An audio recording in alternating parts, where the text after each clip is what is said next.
President Putin's efforts to stress that Western isolation is having little impact on Russia and its economy may be coming under further strain, with the EU announcing fresh sanctions on Moscow in a bid to further choke off funding for its war effort in Ukraine. On this, Alex Cadier joins us live from Brussels. Alex, a new raft of sanctions against Russia, the EU calling it powerful and substantial. What's different in this round?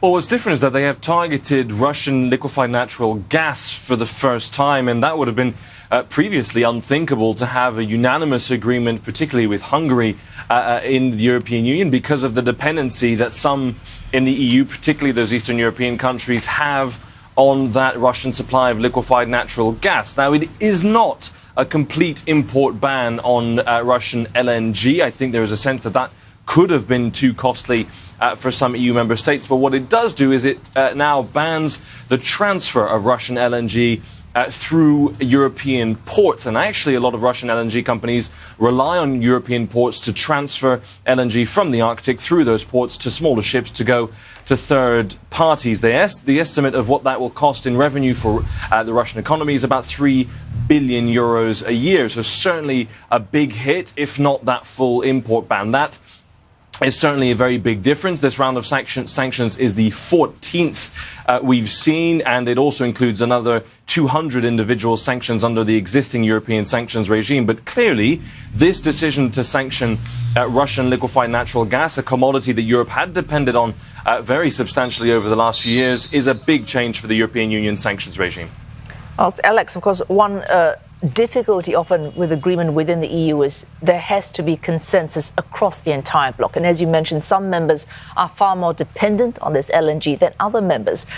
Is the cost to them considerable? Although you said it's more nuanced, it's targeting transport, not necessarily a full ban per se. Is there much cost for these member countries within the EU?